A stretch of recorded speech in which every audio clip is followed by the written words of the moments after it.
Assalamualaikum warahmatullahi wabarakatuh. Perkenalkan, nama saya Dian Febrianti Putri, NIM 2019 A1H021. Dari kelas 4A, di sini saya akan menyampaikan materi tentang penyajian data.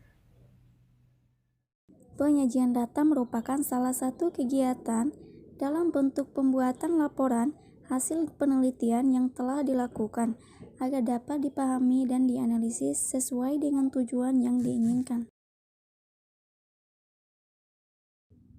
Tujuan penyajian data yang pertama, memberi gambaran yang sistematis tentang peristiwa-peristiwa yang merupakan hasil penelitian atau observasi. Yang kedua, data lebih cepat ditangkap dan dimengerti. Yang ketiga, memudahkan dalam membuat analisis data. Yang keempat, membuat proses pengambilan keputusan dan kesimpulan lebih tepat, cepat, dan akurat.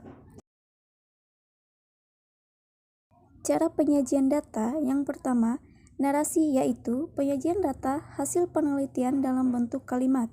Yang kedua, tabel, yaitu kumpulan angka yang disusun menurut kategori-kategori. Misalnya, berat badan menurut jenis kelamin, jumlah pegawai menurut pendidikan, jumlah penjualan menurut jenis barang, dan daerah penjualan. Yang ketiga, grafik atau diagram, yaitu gambar-gambar yang menunjukkan secara visual data berupa angka atau simbol-simbol yang biasanya dibuat berdasarkan data dari tabel yang telah dibuat. Bentuk penyajian data yang disajikan.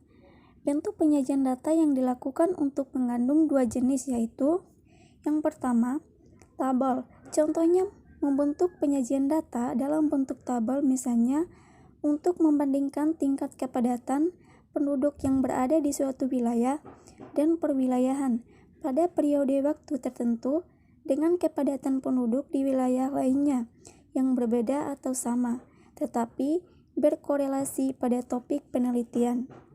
Yang kedua, grafik atau diagram. Contohnya, misalnya menggunakan data kependudukan yang dilakukan oleh perintah untuk mengukur adanya persebaran penduduk tidak merata yang ada di wilayah dan perwilayahan. Keunggulan penyajian data dalam bentuk grafik. Adapun beberapa kelebihan atas penyajian data dalam bentuk grafik ini antara lain, yang pertama, pembaca lebih mudah dalam membandingkan data satu dengan data yang lain. Yang kedua, dapat menggambarkan data secara seri. Yang ketiga, penyajian data lebih menarik. Jenis grafik dalam penyajian data. Setidaknya ada 3 macam jenis grafik dalam penyajian data, yaitu yang pertama, grafik batang adalah grafik dalam penyajian data yang diwakili oleh segi 4 berbentuk batang, baik horizontal maupun vertikal. Yang kedua, grafik lingkaran adalah proses penyajian data yang dilakukan dengan gambaran lingkaran dengan penjelasan presentase di setiap numeriknya.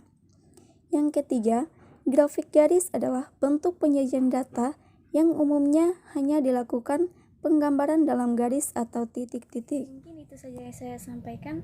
Wabillahi taufiq wal hidayah. Wassalamualaikum warahmatullahi wabarakatuh.